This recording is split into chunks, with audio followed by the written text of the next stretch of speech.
Good evening, folks. It's Diamond with the Oppenheimer Ranch Project, Magnetic Reversal News, and Shinrin Yoku, bringing you a grand solar minimum update Thursday, September 22nd, around 2 p.m. Mountain Time, 2022.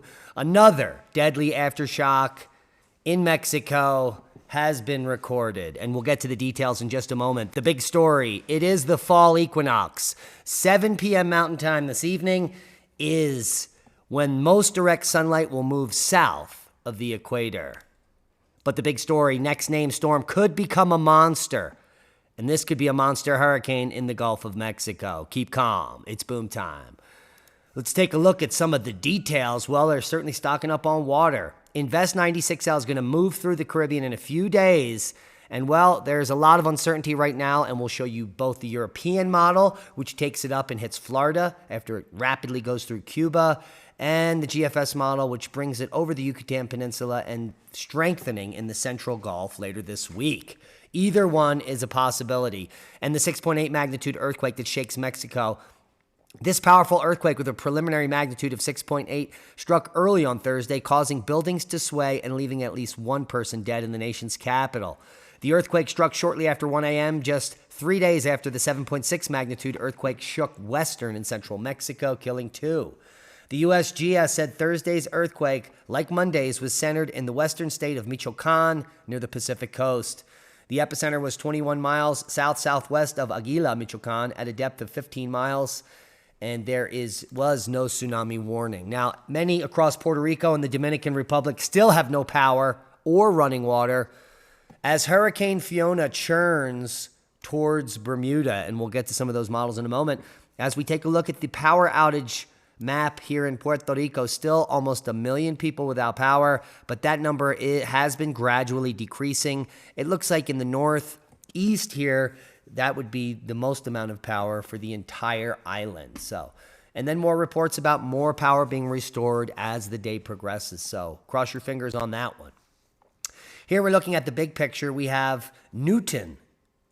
Tropical storm Newton here is going to be moving off to the west, maybe bringing some more moisture up into the Four Corners region like Madeline just did. We had some flooding rain out here, just under 2 inches in the last 24 hours. Here's the current position of Fiona, Cat 3 storm. Right before it hits Bermuda, basically the cone of the winds are going to smash the island, and we'll get to some of those models. Down here is Invest 98L. That is the tropical area in question that's going to develop over the next few days and come up and potentially smash into the U.S. Now, one other tropical storm, Gaston, is going to make a switch in its trajectory. It was going to move up and left yesterday, but now it's going to hook down and to the right, which is going to take it right through the Azores, where Atlantis used to be. And now there is a tropical storm warning, in fact, for the entire island archipelago at the Azores. So heads up if you're in the Azores, Gaston is coming for you. Now, tracking Invest 98L.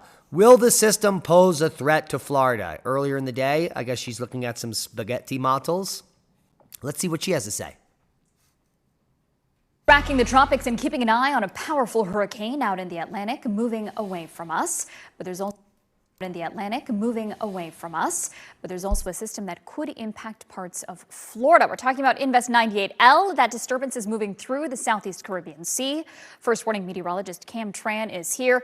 Cam, let's talk about where this could be heading next. Well, it is heading towards the ABC Islands, so Aruba, Bonaire, Curacao. Right now, this is tropical wave Invest 98L. It is a very disorganized system still. It is just hovering just to the north of South America, moving to the west at 13 miles per hour.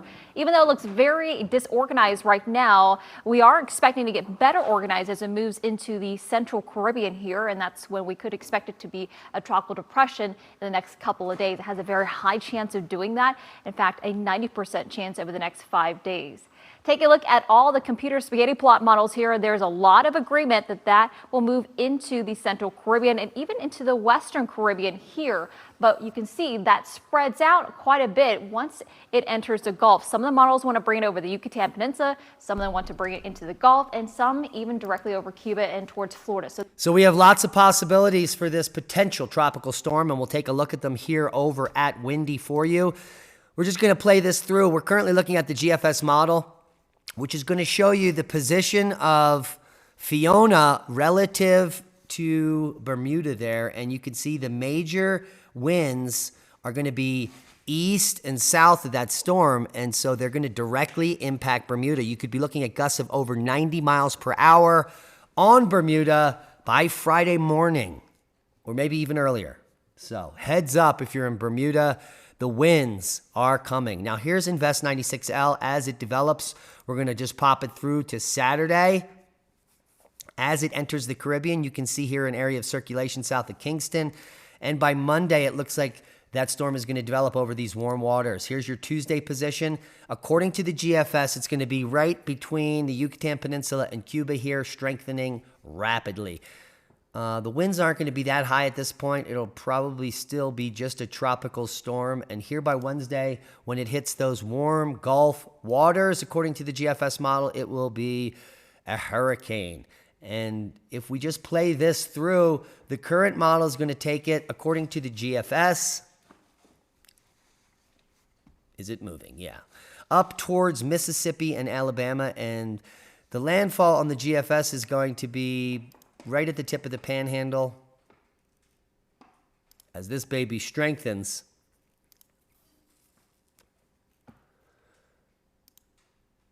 and there is the landfall on the panhandle in Alabama. That's the current GFS model. Let's take a look at the European model. That's going to be a much faster moving storm.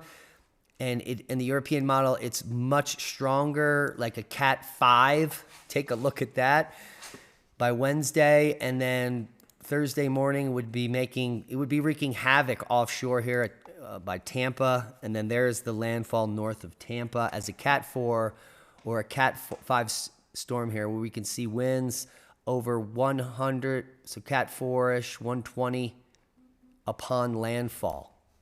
So that's the European model showing landfall sometime on Thursday. The GFS model showing the storm just developing in the Gulf on Thursday with potential landfall late Friday into Saturday on the Panhandle. Those are the two models, and they are changing as we speak. So let's look at the current spaghetti models as of moments ago. They are still not in agreement. There is a 700-mile width in the spread of the storms. Just one taking it up here.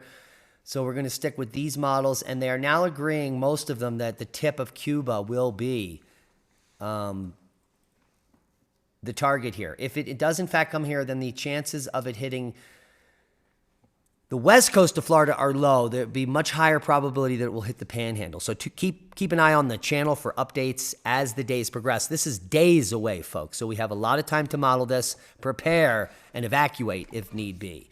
Seismic update. A swarm of 25 earthquakes rattles California's Salton Sea in just 24 hours. Well, that is definitely an uptick there, and you can see that cluster in just the last 24 hours here by the Salton Sea. And there's a lot of activity daily in the San Andreas area here in the west coast of California. But this is certainly an uptick at the Salton Sea, and we'll keep a close eye on that as there is some volcanic interest as well as seismic that could be occurring.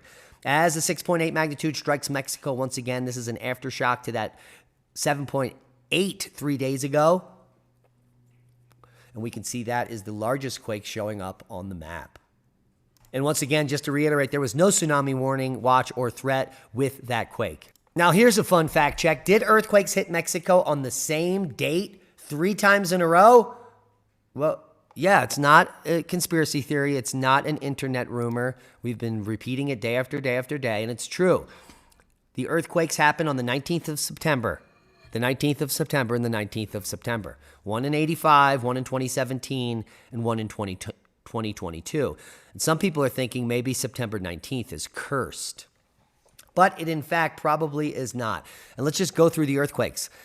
All the powerful earthquakes did indeed hit Mexico September 19th. In these 3 years, an 8 magnitude hit September 19th, 1985, a 7.1 magnitude in 2017, and now the 7.8 in 2022. Back in 2017, 370 people were killed, 6,000 injured. In 85, 5,000 people were killed and 30,000 injured. So this was the best of the three, if you can say that. Now, this coincidence is indeed surprising. It has just a 0.00075% chance of ever occurring accidentally, according to Bloomberg. And others speculated that the likelihood could be as little as 0.000000024%, which is very low. But the consensus among scientists is it's still a coincidence.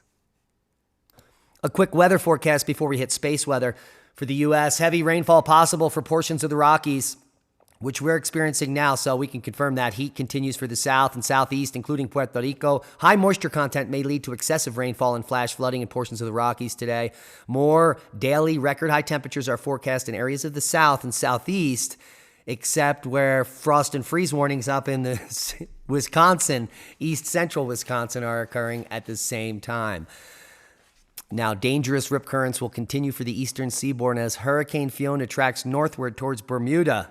And we will continue to monitor and track the next system in the Caribbean over the next week.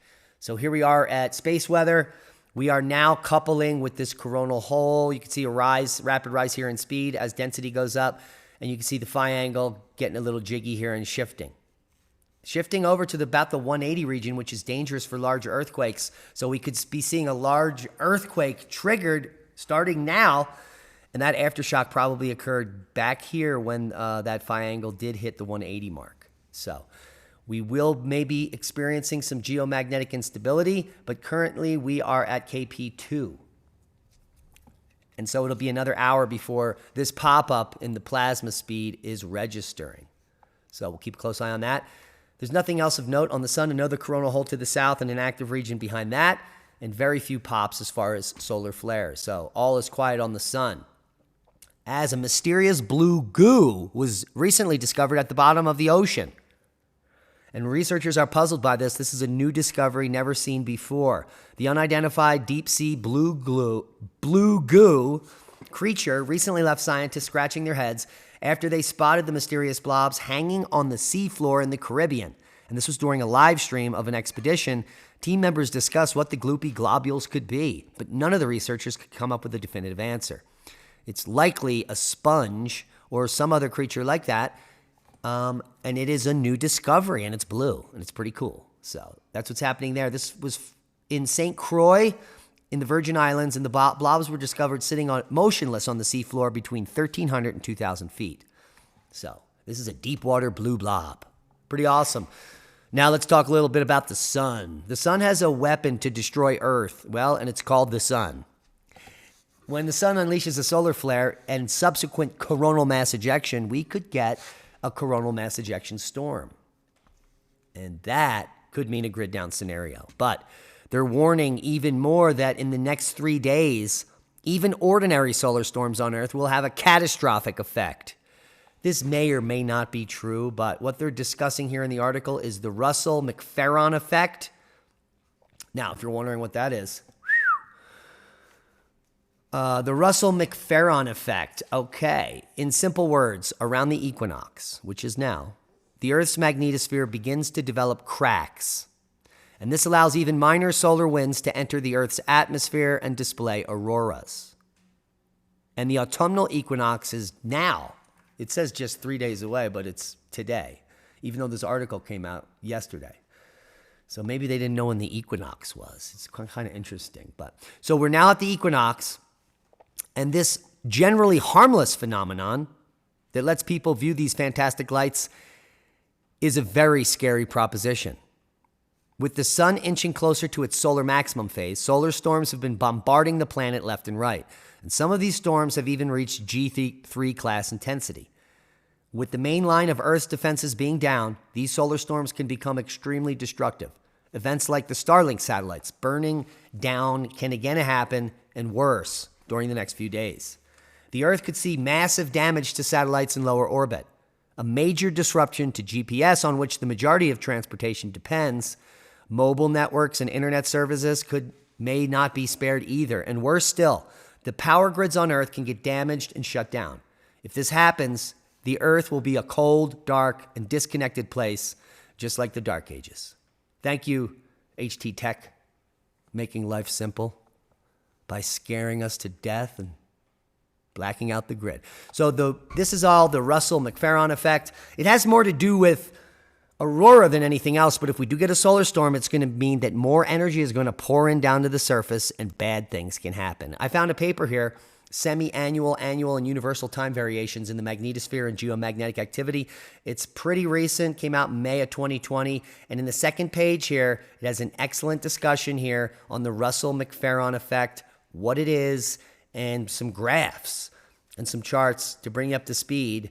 So all the links will be below for your perusal. As the James Webb Space Telescope captures even more amazing images. This is images of the rings of Neptune. The icy giant Neptune has a total of 14 moons, the largest of which is geologically active Triton. And many other moons you can see pointing out here, Despina and Proteus and Larissa. But look at these rings. And there is the shot it's coming from. So it's just pretty fantastic. Some of the images that are coming out from James Webb. The rings of Neptune. And that's a boon to knowledge. Proper prior planning prevents piss poor performance. Hope you got something out of the video. Subscribe to the channel if you haven't. Share this with like-minded people. Become a Patreon, support the work we do. And stay tuned for more updates on that developing tropical disturbance in the Caribbean.